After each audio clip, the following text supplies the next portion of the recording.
What's up everybody, my name is Brooks Bell and today I'm going to give you a rundown of my pedal board. I mainly use this for worship, but everything on this board is super versatile and it can easily be used in other settings if needed. If you've seen any of my previous playthrough videos or my first pedal board rundown video, a lot on this board looks different, and I've really decided to consolidate my board into just a little bit smaller setup, put pedals on the board that make for an easier workflow for me, and take away pedals that saw less use. So I got rid of my RJM MIDI switcher and I've landed on a Morningstar MC6 MIDI controller to control my wet effects. I switched to the Meris pedals from my Strymons and I got the H90 and ToneX's. So I really did just a complete rehaul of the board, which has brought forth new inspiration and new creativity.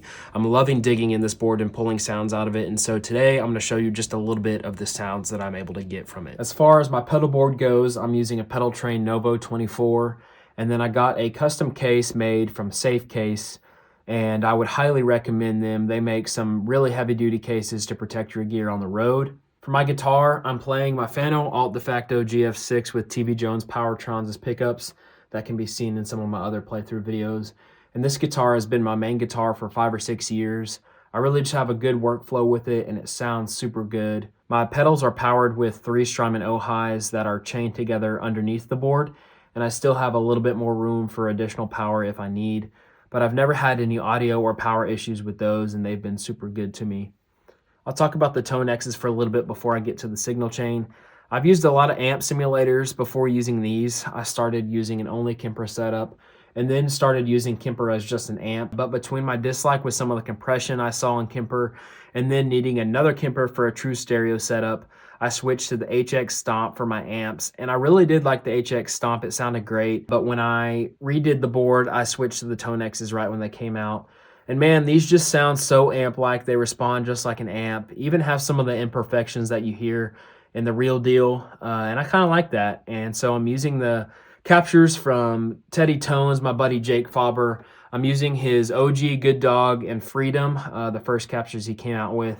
And I've tried many of his other captures, but these just sit best in my setup, and I have them dialed in pretty well to fit the rest of my pedals. I have these amps set pretty clean, mainly because they're pretty dynamic to begin with, and so the harder you dig in, the more they're going to break up, but also because I like to hit them with the Prickly Pear preamp and some of my drives to break them up even more, and so that's why they're pretty clean on the front end.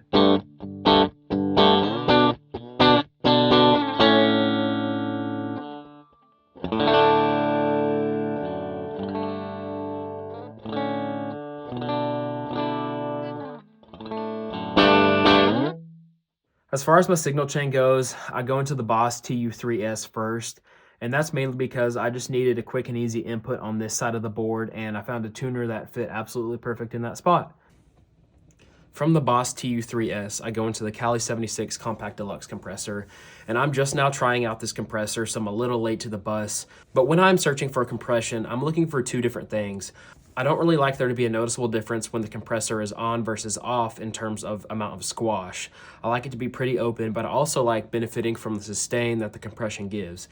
And so this compressor does just that. You can see from where I have the knob set, I'm pretty much at unity, blending in a little bit of dry signal, but also have maximum sustain on these notes, and they'll ring out forever if I would let them.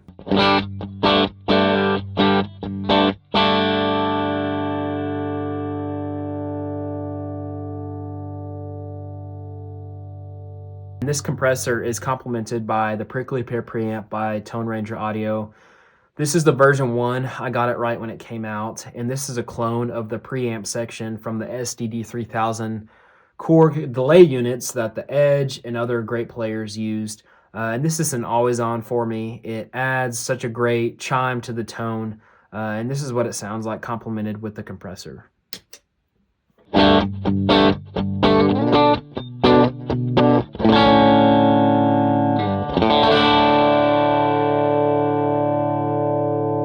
So as you can hear, the amps are starting to break up just a little bit, and that's topped off with the Benson Preamp. This is my first stage overdrive. I don't really run my overdrives in stages, but mainly as colors. Each overdrive gives a different color or flavor to the tone, so I don't really stack them. I use them as different sounds when I want some different drive sound, different saturation. And so this is kind of my process on using the overdrives. The Benson Preamp is always on for me. I'm adding a little bit of gain and volume boost, but it's more so an EQ shaper and tone shaper for me. And so this is kind of like the base layer of what that sounds like.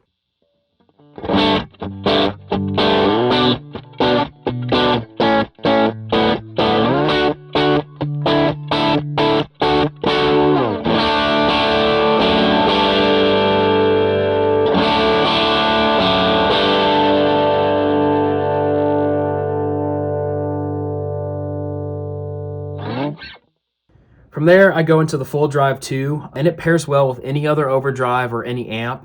The more I've used it, the more I've learned that it can get pretty compressed, but I have the tone knob pretty high, which kind of compensates for this. I'm not really adding much dirt, just kind of adding a volume boost. And this boost switch over here can get pretty gnarly if it's cranked up, so it remains pretty low too. And this is how I would use the full drive 2 in context.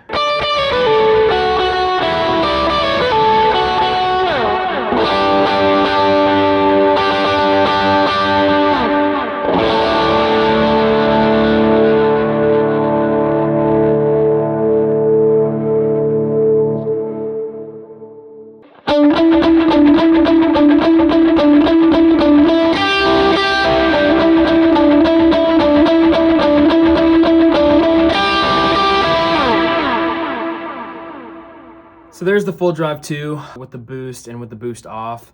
From there, I'm going into the Shnobel Tone Daily Driver. And I've seen a lot of guys that are replacing their kilts with this pedal. And I really like the versatility of this with the cut switch, leaving it down. I feel like has the best headroom. And I'm using this as a different flavor in comparison to the full drive 2, and it sounds really great.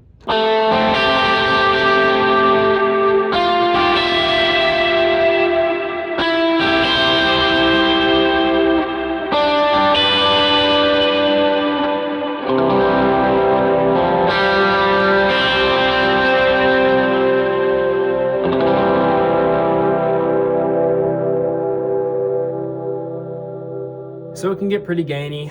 This is one that I'm constantly tweaking and messing with, and these settings really never stay the same.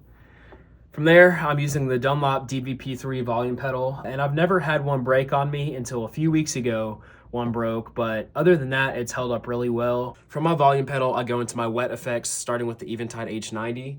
And in the H90, I wanted a pedal that could be my first delay and modulation effects in one pedal, instead of having separate pedals in the process of consolidating my board to a smaller setup.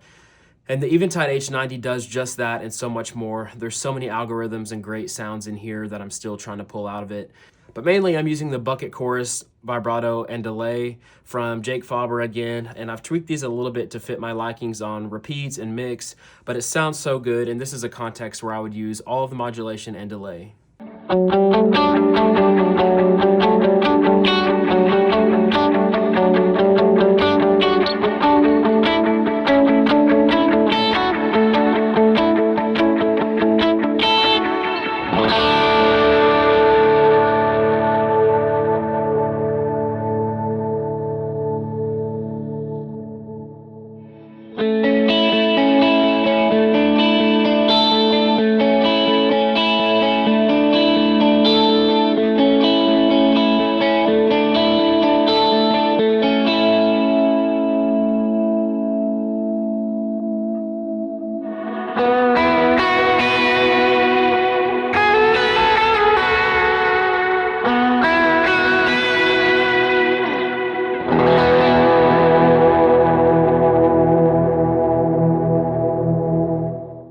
So as far as my main delay goes, I'm using the Meris LVX pretty much at an 1/8 note. I like the dotted 1/8 into 1/8.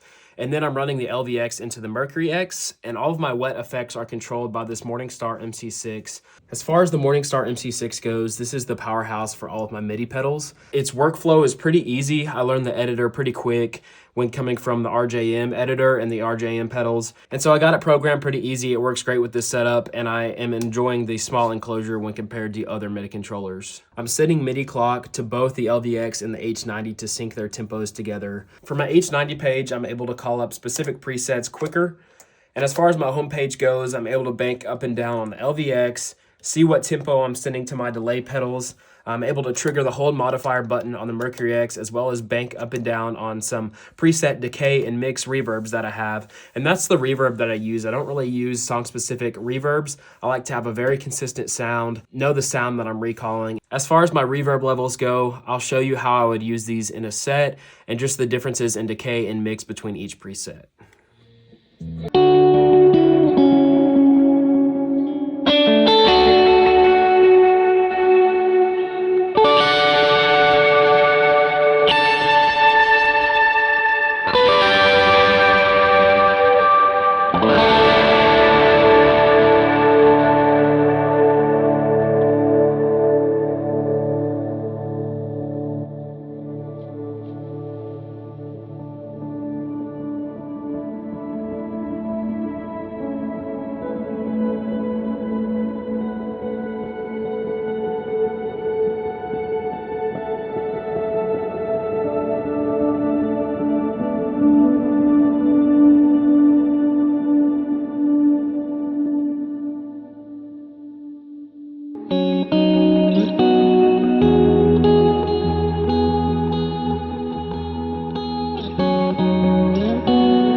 So that third preset is really my pad sound. It creates a wall of sound. I really use the tone knob on my guitar with that. I don't really like song-specific presets just because it's so much to program, and I really like a consistent sound between each song and each set. It's easier for the front of house to dial in, but it's also easier for me just to worship and play and not have to worry about switching sounds for each part. If you have any questions, let me know in the comments and I would be happy to answer. And like I said, you can see this board used in some of my future playthroughs. And until then, God bless and thanks for watching.